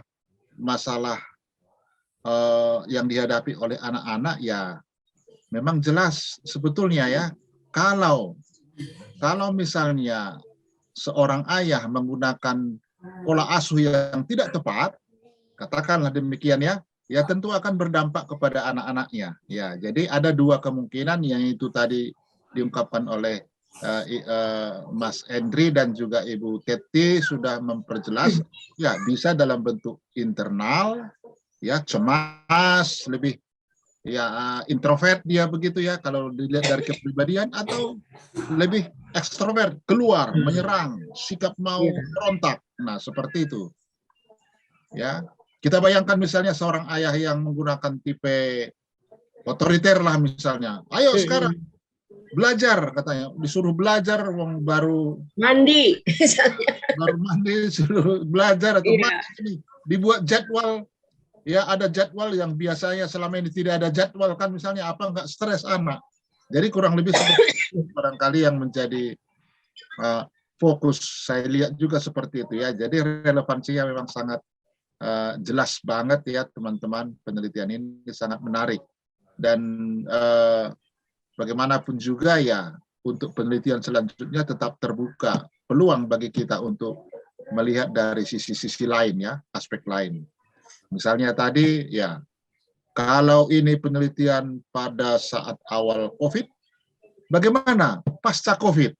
Nah, mungkin lagi ceritanya, iya menarik. Ya, bisa jadi. Teman-teman nanti, kalau perlu jangan segan-segan, semoga dapat jodoh Ibu Teti juga kan mendampingi kan. Iya, insya Allah Pak, insya Allah Pak Raja. Ya, sehingga nyambung dia kan, jadi menarik saya lihat ya. Teman-teman, silakan Kalau masih ada, saya lihat foto saya ya kurang bagus ya. Kenapa ya teman-teman? Mungkin masalah teknis ya. Apakah teman-teman juga melihat foto saya yang agak berkedip-kedip ya? Iya betul Pak. Ya? Tapi nggak jadi masalah Pak Raja, tetap Tidak keren. masalah ya. Atau mungkin saya matikan kameranya, mungkin suara saya masih bisa kedengar. Tapi kalau tidak masalah, kita lanjutkan. Saya mau sapa dulu teman-teman kita yang ada di sini. Saya ingin dengar dulu suaranya Wina. Gimana Wina? Kabar sehat, Wina? Iya Pak, sehat Pak. Wah, luar biasa. Sehat ya. Kalau Sehat, ada pertanyaan, jangan segan-segan menyampaikan di chat ataupun secara langsung. Ada juga Saudari Valencia. Selamat malam, Saudari Valencia. Sehat? Mungkin lagi di tempat lain, tidak dia dengar. Saudara kita ada di sini. Saya sapa dulu saudara kita. Tidak begitu banyak tadi. Novianto, ini sepertinya saudara ya, saudara Novianto. Selamat malam. Selamat malam Pak. Ya, gimana kabar? Sehat? Nah, sehat Pak, sehat Pak. Ya, ya. Jadi bisa ditangkap ya materi kita. Kalau ada pertanyaan, silahkan teman-teman. Medina tadi sudah. Ya. Baik. Nah, satu hal yang menarik juga bagi saya di sini adalah ya, tadi memang sudah disinggung ya tentang perilaku anak. Mas Endri. Nah, ini kan yang yang diberikan kuesioner itu kan bapak-bapak kan ya, Endri ya, tidak ada anak-anak kan. Jadi tidak ada anak-anak yang ditanya apa masalahmu begitu kan, ke bapak-bapak. Nah, spontan saja saya pikirkan gini, bagaimana caranya Mas Endri itu menjaring perilaku-perilaku eksternal dan internal anak-anak ini, apakah hanya persepsi dari ayahnya sendiri atau bagaimana cara dapat datanya itu? Bagaimana dibuat dalam form, mungkin alat ukurnya atau bagaimana? Saya ya bukan ahli statistik, tapi hanya bertanya saja bagaimana, karena yang ditanya bapak-bapak kan yang bermasalah anak. Nah, harusnya kan siapa yang bermasalah, dia yang ditanya kan apa masalahnya kan, bukan ditanya orang lain kan gitu, bapaknya kan gitu. Atau gimana? Pertanyaan sangat sederhana barangkali ya. Terima kasih. Terima kasih Pak Raja. Kalau teknis alat ukurnya mungkin sebentar.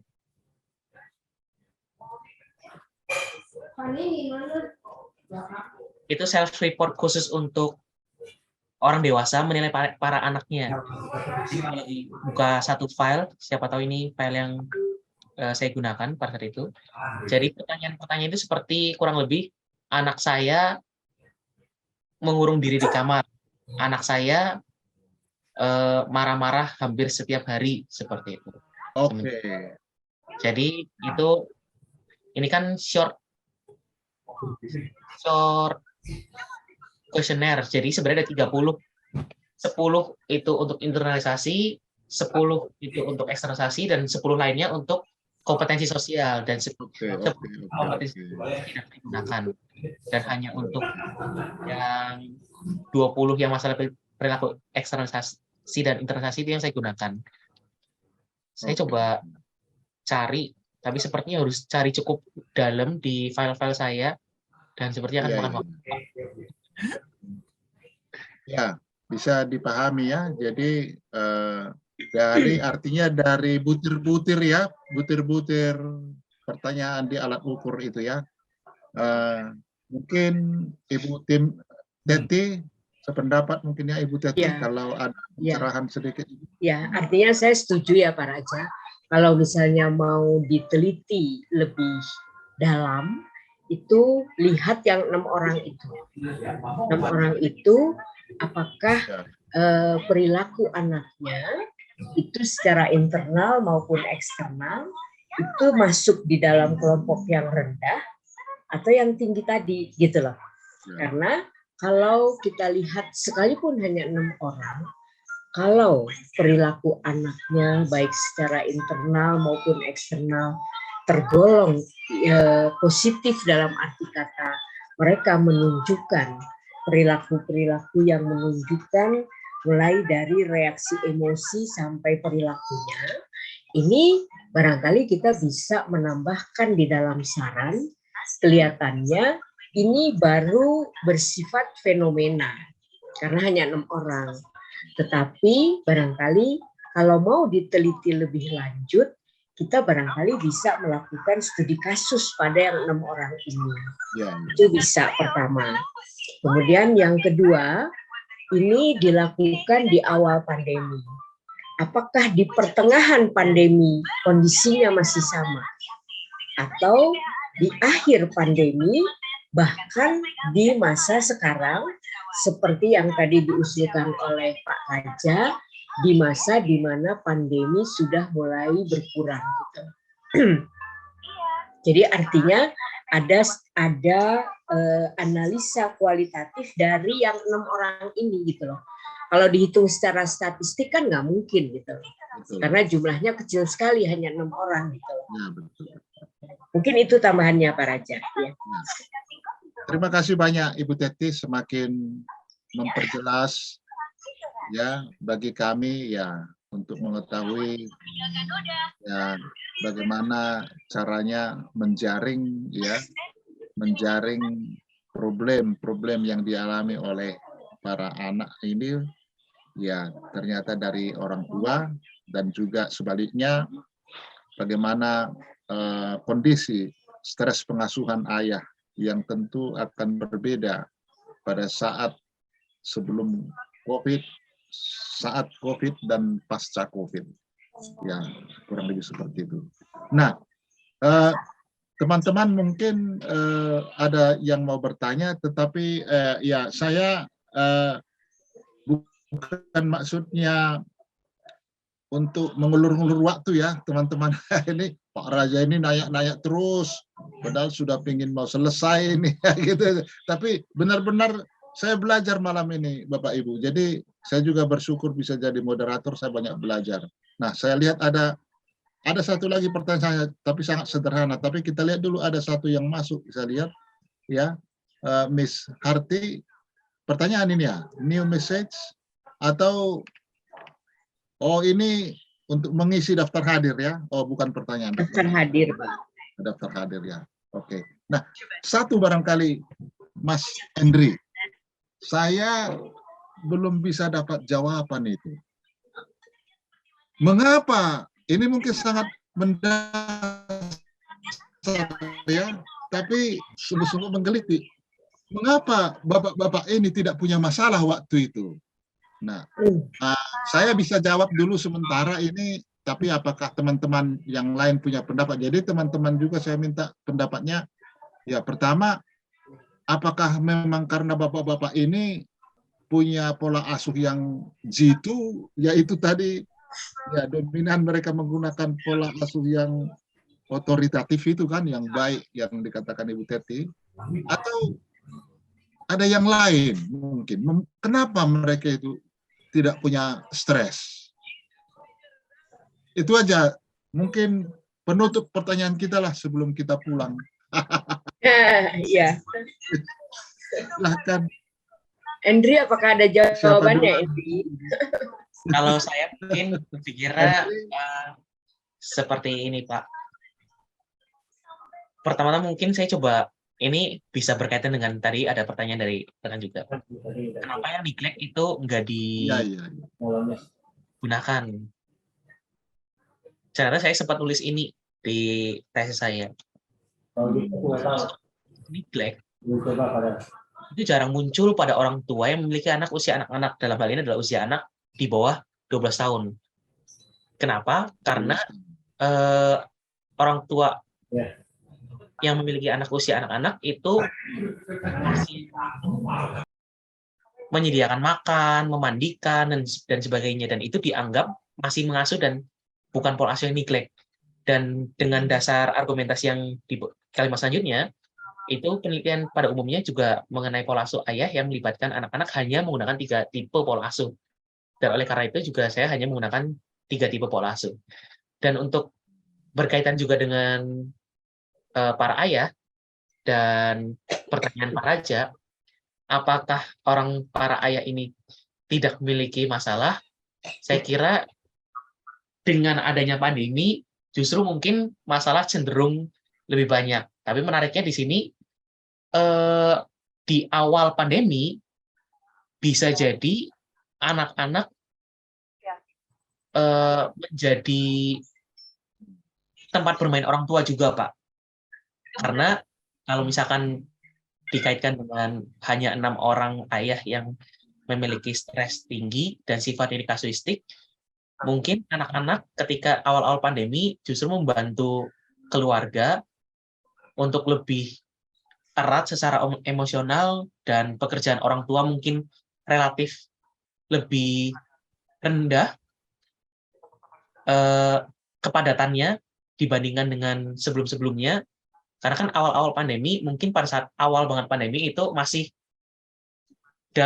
bisa dikatakan libur. Di pertengahan pandemi itu mulai banyak pekerjaannya padat sekali, mulai banyak rapat dan sebagainya. Mungkin di awal-awal para ayah merasa lega, bisa di rumah bareng anak-anak, bareng keluarga, bisa main bareng.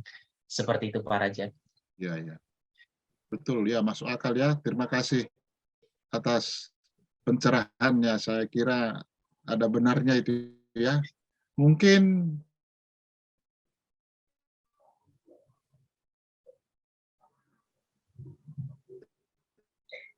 Ibu Teti mungkin ya, kalau saya menambahkan Ibu Teti, ya, kalau baik masih, Pak Raja.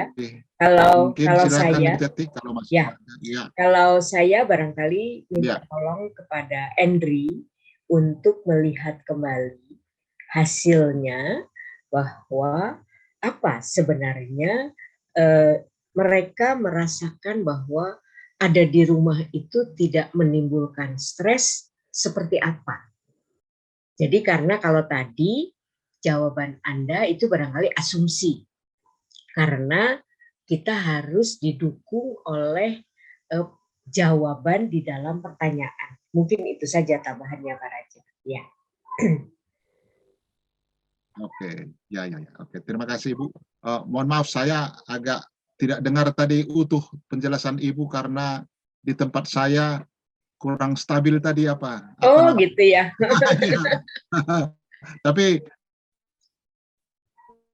ya, saya hanya dengar tadi itu ya jawaban di dalam pertanyaan itu tadi yang saya dengar terakhir. Tapi artinya mungkin item-item itu yang menarik apa, barangkali itu yang bisa dimunculkan oleh Endri ya. Iya gitu ya. Oke. Terima kasih Ibu. Karena menurut saya hasil yang ditemukan oleh Endri ini dilakukan di awal pandemi, sehingga apakah sekarang mereka sudah masuk lagi ke kantor, apakah pola asuhnya itu berubah lagi gitu loh. Nah, itu mungkin yang bisa dimunculkan juga di dalam saran ya. Ya, dan itulah juga tugas dari Anda semua teman-teman ya, termasuk Mbak Injel, siapa tahu berminat di bidang klinis nanti, ya. Jangan jauh-jauh dari Ibu Teti. Itu promosi. Oke lah. Ya, baik Pak. Siapapun nanti pasti siap tempur ya, Mbak Injel ya. Siap tempur. Apapun juga, siapapun juga siap dan sukses. Saya kira waktu di tempat saya menunjukkan jam berapa ya? Ya 9 menit lagi. Tidak harus kita habiskan sampai waktu, tapi terima kasih saya ucapkan sekali lagi kepada Mas Endri ya. Kalau Mas Endri ini kalau dia presentasi itu selalu senyum-senyum dia kelihatan. Jadi orang nyaman melihat. Mungkin marah pun juga Mas Endri itu senyum dia itu. Jadi luar biasa. Itu dipertahankan itu ya. Itu nanti modal dalam pola pengasuhan anak nanti, kalau nanti menjadi ayah ya, Mas Hendri.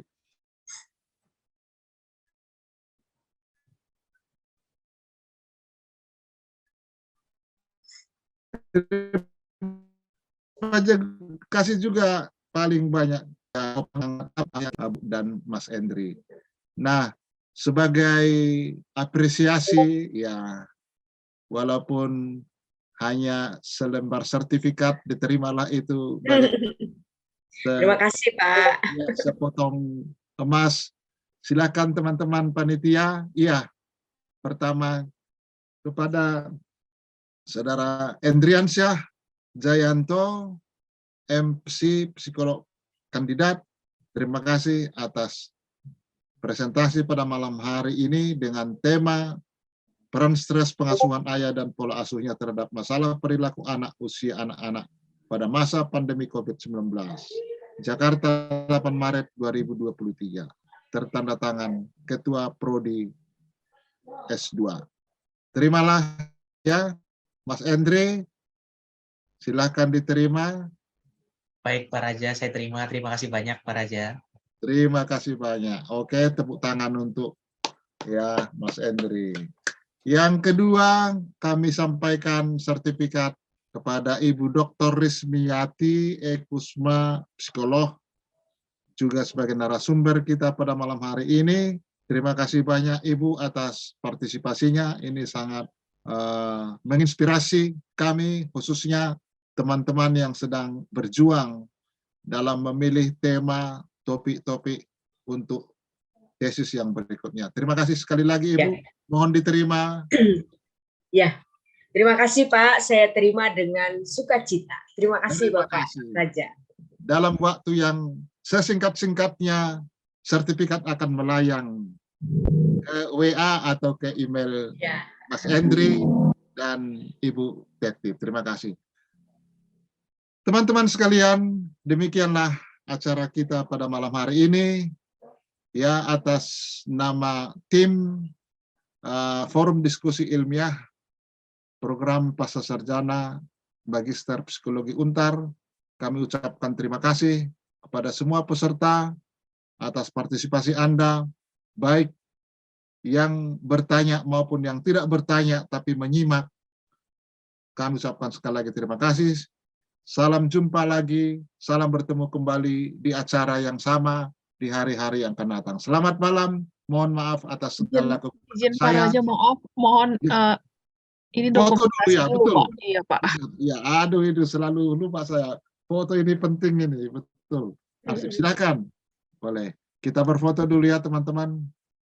Silakan ya, dibuka kameranya dengan senyum yang terbaik.